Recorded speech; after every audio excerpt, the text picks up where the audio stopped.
Good morning, students. This is your English class.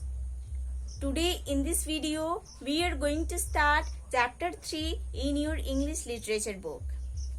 Chapter 3 in your English literature book is about the topic measure for major. Students, today in this video, we are going to study the first part of this chapter. So students, let's open page number 13 in your English literature book. There is chapter 3 and start read with me.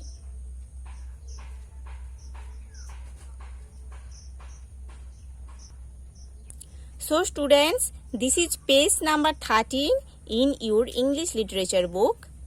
Now see on the top of the page, there is chapter 3 and the topic is measure for major. Now start read. All of us have scissors and blade at home. हम सब के घर में scissors and blade रहता है. Yet we go to the barber to get a haircut. फिर भी हम एक बार्बर के पास जाते हैं हमारे हेयर कट करवाने के लिए. Why? क्यों? Discuss. You have to discuss about it. Okay? Again I am telling. All of us have scissors and blade at home. हम सब के घर में scissors and blade रहता है. Yet we go to the barber to get a haircut. फिर भी हम एक बार्बर के पास जाते हैं हमारा हेयर कट करवाने के लिए. Why? क्यों? Discuss. You have to discuss about it. Krishna Devaraya was known for his patronage of poets and scholars. Krishna Devaraya बहुत ही फेमस थे क्योंकि उन्होंने पोएट्स एंड स्कॉलर्स का एक पैट्रोनेज थे. He was equally fond of fine arts. उन्होंने fine arts भी बहुत ही पसंद करते थे. Once he came to know about a brilliant artist named राजा वर्मा. एक दिन राजा वर्मा नाम की एक ब्रिलियंट आर्टिस्ट के बारे में उन्होंने सुने थे. He invited Raja Verma to the court and asked him to draw his portrait. Krishna देवाराया ने उस ब्रिलियंट आर्टिस्ट राजा वर्मा को अपने कोर्ट पर बुलाए थे और उनको एक पोर्ट्रेट बनाने के लिए बोल रहे थे. The king was very pleased with the artist when his portrait was ready. वो आर्टिस्ट जब पोर्ट्रेट रेडी कर दिए थे, बना दिए थे, तब किंग कृष्णा देवाराया बहुत ही खुश हो गए थे. In the portrait, the majestic and handsome king seemed to have come alive within the frame. इस पोर्ट्रेट के अंदर इस मैजेस्टिक एंड हैंडसम किंग को एकदम जिंदा दिख रहा था. ओके, सो इस ब्रिलियंट आर्टिस्ट राजा वर्मा ने ऐसा एक पोर्ट्रेट बनाए थे किंग कृष्णा देवाराया का, जो पोर्ट्रेट एकदम अलाइव पोर्ट्रेट था, है ना. Do you think that the king rewarded him? आप सोच रहे हो क्या ये किंग कृष्णा देवाराया ने इस ब्रिलियंट आर्टिस्ट राजा वर्मा को रिवॉर्ड दिए थे क्योंकि इन्होंने इस किंग का एक बहुत ही अच्छा पोर्ट्रेट बनाए थे. Apart from this portrait, Raja Varma drew images of famous characters from Puranas of men and women and so on.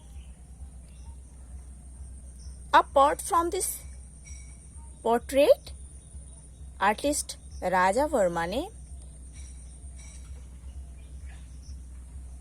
बहुत सारे मेन एंड वीमेन का इमेजेस ड्रीव किए थे, पोर्ट्रेट बनाए थे, जो कि पुरानास का बहुत ही फेमस कैरेक्टर्स है. ठीक है. Apart from this portrait, artist Raja Varma और भी कुछ मेन एंड वुमेन का पोर्ट्रेट बनाए थे, जो कि पुरानास का कुछ फेमस कैरेक्टर्स है ना. He became well known for his skills. राजा वर्मा बहुत ही फेमस हो गए थे अपने काम के लिए, पोर्ट्रेट के लिए. He became close and dear to the king. Raja Verma king का एक डियरेस्ट एंड नियरेस्ट पर्सन बन गए थे. Overwhelmed by joy, Krishna Devaraya called the artist and asked him what he wanted. King Krishna Devaraya बहुत ही खुश हो गए थे और उन्होंने इस आर्टिस्ट राजा वर्मा को बुलाए थे और उनके पास जानना चाहते थे कि एज रिवर्ड, है ना, एज रिवर्ड इस आर्टिस्ट राजा वर्मा किंग के पास क्या चाहते हैं. When Raja Verma did not reply, the king on the spur of a generous impulse rewarded him with chief ministership. जब आर्टिस्ट राजा वर्मा ने कुछ नहीं रिप्लाई कर रहे थे, तब किंग कृष्णा देवाराया उनको ऐसा एक रिवार्ड दिए थे जो रिवार्ड था उनके कोर्ट में चीफ मिनिस्टरशिप, है ना. Raja Varma will prove to be a very good chief minister. Give your comment, give your comments. Okay, Raja Varma खुद को एक बहुत ही अच्छा चीफ मिनिस्टर प्रूव करेंगे, है ना. राजा वर्मा खुद को एक बहुत ही अच्छा चीफ मिनिस्टर प्रूव करेंगे. आपका ओपिनियन क्या है इसके बारे में आप कमेंट कर सकते हो. Okay, so students, you have to study this whole page properly. In the next class we will study the next part of this chapter.